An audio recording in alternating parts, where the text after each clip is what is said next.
On the night of June 11, 1962, three men, Frank Morris and brothers Clarence and John Anglin, dared to challenge what was thought to be an impossible escape. This is the story of one of history's most daring prison breaks, a feat that defied logic and continues to mystify the world to this day. Alcatraz. Built to hold the country's most dangerous criminals, it was nicknamed The Rock, a fortress surrounded by icy waters and deadly currents.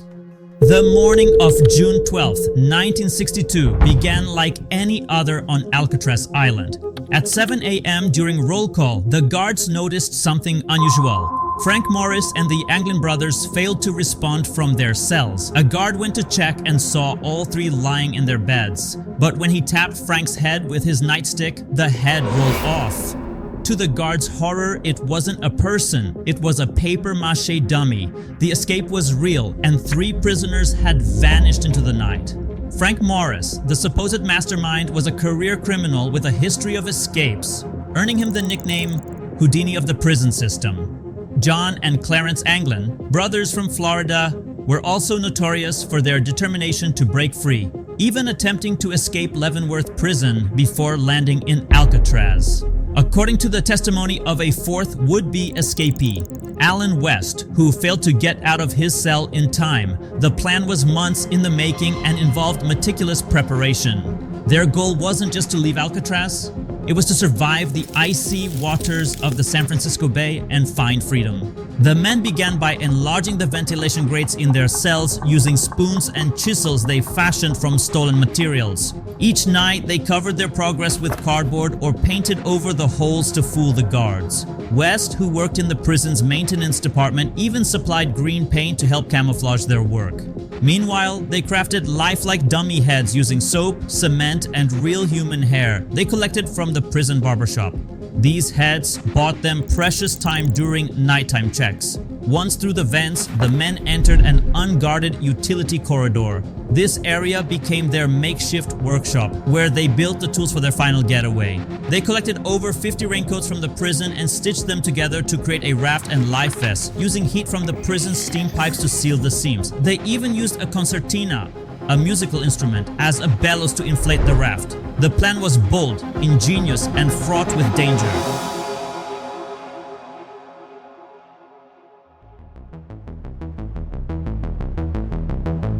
On the night of June 11, 1962, the three men made their move. After slipping through their cell vents, they climbed up pipes in the maintenance corridor and reached the roof of the prison. But the final hurdle proved more challenging than they expected. The vent leading to the roof was bolted shut. By 10 p.m., they were ready. Under the cover of darkness, they descended to the shore, launched their makeshift raft, and paddled into the frigid, choppy waters of San Francisco Bay.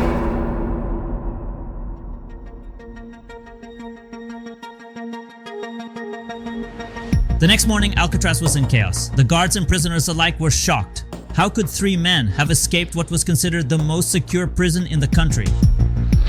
The FBI launched an immediate manhunt. Boats scoured the bay, helicopters circled the area, and divers searched the water for bodies. Days later, investigators found a few clues. Pieces of the raft and a paddle washed ashore near Angel Island, about 2 miles north of Alcatraz. A sealed packet containing photographs of the Anglin family also turned up, further confirming the escapees' identities. But despite the search efforts, the men themselves were never found. Alan West, the fourth would-be escapee, provided investigators with a detailed account of the plan. According to him, the men had intended to reach Angel Island, which was home to a decommissioned missile base at the time. The island offered them an opportunity to rest and perhaps steal a boat to reach the mainland. From there, West claimed they planned to head Marin County, avoiding the heavily populated areas of San Francisco. Over the years, speculation about the fate of Frank Morris and the Anglin brothers has only intensified, with numerous theories attempting to unravel the mystery of their escape.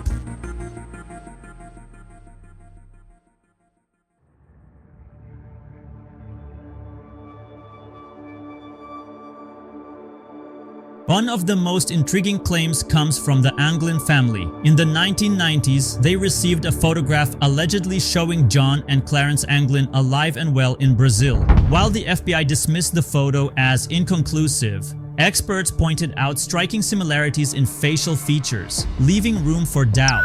In 2013, a letter allegedly written by John Anglin was sent to law enforcement. The letter stated, "My name is John Anglin. I escaped from Alcatraz in June 1962 with my brother Clarence and Frank Morris. I'm 83 years old and in bad shape. I have cancer. If you announce on TV that I'll get medical treatment, I will turn myself in." The FBI conducted fingerprint and DNA analysis on the letter, but the results were inconclusive, further deepening the mystery. Beyond these direct claims, other theories propose that the men successfully assumed new identities. A particularly compelling piece of evidence comes from the night of the escape itself. A blue 1955 Chevy was reported stolen in Marin County just hours after the breakout.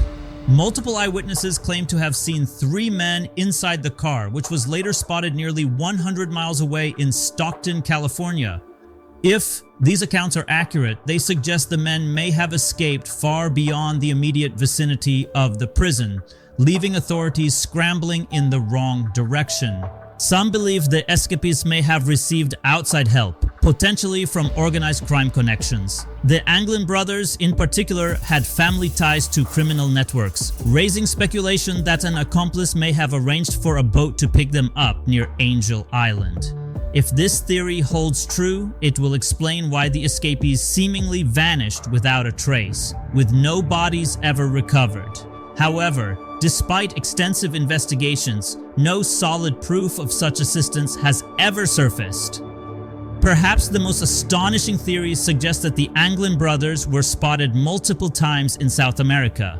Beyond the Brazil photograph, there have been numerous unverified reports of 2 men fitting their descriptions living under assumed names in remote parts of the continent. While these accounts remain unconfirmed, they add yet another layer of intrigue to one of history's greatest mysteries. The truth remains elusive, but one thing is certain: their story continues to captivate the world. What do you think? Did Frank Morris and the Anglin brothers outsmart the system and make it to freedom, or was their escape attempt a tragic failure? And if you enjoyed this story, be sure to subscribe to We and Our for more fascinating tales from history. Thanks for watching.